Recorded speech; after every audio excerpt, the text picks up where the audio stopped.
নমস্কাৰ 24 লাইভ চাই থকাৰ বাবে ধন্যবাদ। এই মুহূৰ্তত লৈ আহিছো এটা গুৰুত্বপূৰ্ণ বাতৰি। এতিয়াৰ পৰা আপোনাৰ ঘৰত থকা গাইজনীয়ে দিব মাইকী পোৱালি। মুখ্যমন্ত্ৰী ডক্টৰ হিমন্ত বিশ্ব শৰ্মাই কৰিছে এটা ডাঙৰ ঘোষণা আৰু যেহেতু বিশেষ মাংস সম্পূৰ্ণৰূপে নিষিদ্ধ কৰা হৈছে ৰাজ্যত আৰু ইয়াৰ মাজতে মুখ্যমন্ত্ৰী গৰাকীয়ে এটা ডাঙৰ ঘোষণা কৰিছে, গোপালকলৈ এটা ডাঙৰ ঘোষণা কৰিছে মুখ্যমন্ত্ৰী গৰাকী আৰু এতিয়াৰ পৰা আপোনাৰ ঘৰত থকা গাইজনীয়ে দিব মাইকী পোৱালি। সবিশেষ তথ্য লৈ আহিছো এই মুহূৰ্তত।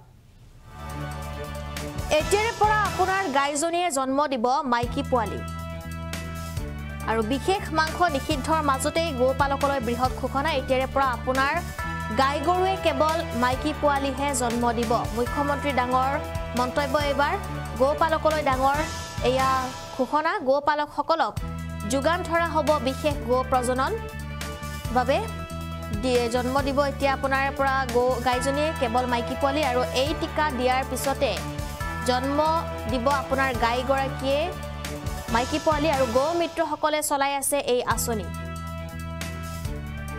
আমি জনাইছো এই মুহূৰ্তৰ এটা বিশেষ খবৰ আৰু এবাৰ হাজাৰ হাজাৰ গোপালকলৈ মুখ্যমন্ত্ৰী ডক্টৰ হিমন্ত বিশ্ব শৰ্মাৰ এটা ডাঙৰ ঘোষণা। যেহেতু ৰাজ্যত সম্পূৰ্ণৰূপে নিষিদ্ধ কৰা হৈছে বিশেষ মাংস আৰু এই বিশেষ মাংস নিষিদ্ধ কৰাৰ পিছতে হঠাতে মুখ্যমন্ত্ৰী ডক্টৰ হিমন্ত বিশ্ব শৰ্মাৰ এটা মন্তব্য আৰু এই মন্তব্যটো হৈছে যে এতিয়াৰ পৰা অসমত যেহেতু গাইগৰাকীয়ে এবাৰ মাইকী পোৱালিহে জন্ম দিব আৰু এই যি গাই গৰু আছে সেই গাই গৰুৰে আপুনি উপাৰ্জন কৰিব পাৰিব, কেনেদৰে আপুনি গাখীৰ বেচিব পাৰিব সেয়াও উল্লেখ কৰিছে মুখ্যমন্ত্ৰী ডক্টৰ হিমন্ত বিশ্ব শৰ্মাই। গো মাংস নিষিদ্ধ কৰাৰ মাজতে গোপালকলৈ বৃহৎ ঘোষণা মুখ্যমন্ত্ৰীৰ। এতিয়াৰ পৰা আপোনাৰ গাই গৰুৱে কেৱল মাইকী পোৱালিহে জন্ম দিব। গোপালকসকলক যোগান ধৰা হ'ব এটা বিশেষ গো প্ৰজননৰ টিকা আৰু এই টিকা দিয়াৰ পিছতে জন্ম হ'ব কেৱল গাই গৰু।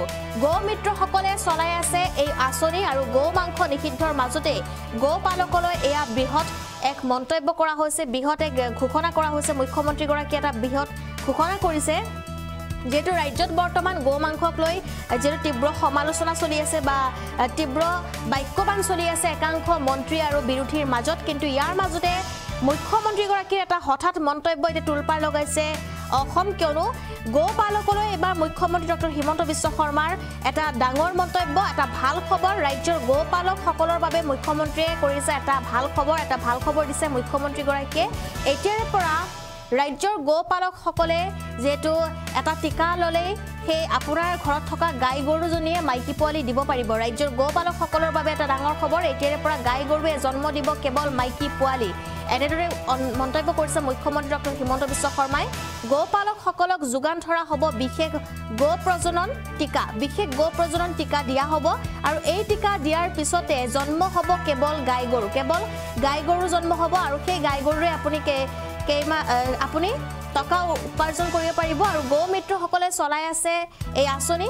এই আঁচনিত যেহেতু আপুনি অন্তৰ্ভুক্ত হ'ব পাৰিব। মুখ্যমন্ত্ৰীয়ে এটা ডাঙৰ ঘোষণা কৰিছে এই সন্দৰ্ভত। বৰ্তমান ৰাজ্যত নিষিদ্ধ কৰা হৈছে গো মাংস, কিন্তু ইয়াৰ মাজতে গোপালকলৈ এটা ভাল খবৰ।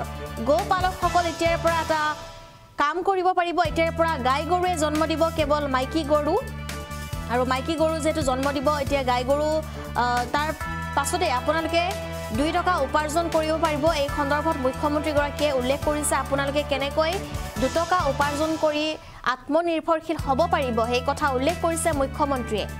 মন্তব্য আছে আমাৰ হাতত, সেয়া শুনাবলৈ চেষ্টা কৰিম। ক্ষেত্ৰতো আমি বহুত ব্যৱস্থা হাতত লৈছো।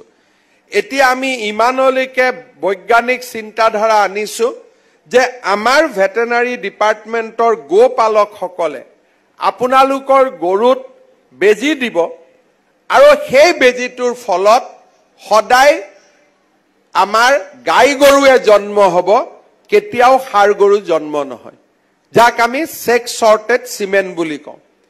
আমি যদি যিসকলে আজি ইয়াতে গাই কিনিম ভেটেনাৰী ডিপাৰ্টমেণ্টৰ লগত কথা পাতি ছেক্স চৰ্টেড চিমেন লগে লগে আপোনালোকে আনি ল'ব।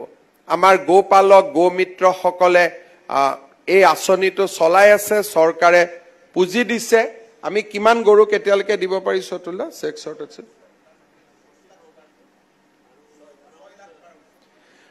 6-7 লাখ গৰুক আমি এতিয়ালৈকে চেক চৰ্টেড চিমেণ্ট দিছো বহুতে কয় যে মতা গৰু হল বা হাড় গৰু হল কি কৰিম বিক্ৰী কৰি দিব লাগে উপায় নাই বহুত আমি দেখা পাওঁ এতিয়া বিজ্ঞানে আমাক ইমানলৈকে লৈ গৈছে যে গাই গৰুৰ সন্তান সন্ততি গাই গৰুহে হ'ব আৰু তাৰ সুবিধা আজি আমাৰ লগতে আছে যিসকলে গাই গৰু কিনিব তেওঁলোকে চেক চৰ্টেড চিমেণ্ট গাই গৰুত যদি ইনজেক্ট কৰাই লয় তেতিয়ালে এইটো চিন্তা কৰিব নালাগে স্যাৰ গাই গৰু হালুৱা গৰু হৈ গল ইয়াতো হালুৱা গৰু কাম নাই গৰু বিক্ৰী কৰিব লাগিব গতিকে এই চিন্তাবিলাকো লাহে লাহে আমাৰ নোহোৱা হৈছে মই জিলা আয়ুক্ত মহোদয়ক অনুৰোধ কৰিম যে এই গোটেই আমাৰ কৃষকসকলক লৈ আজি যিসকল উপকৃত হৈছে তেওঁলোকৰ লগত আলাপ আলোচনা কৰি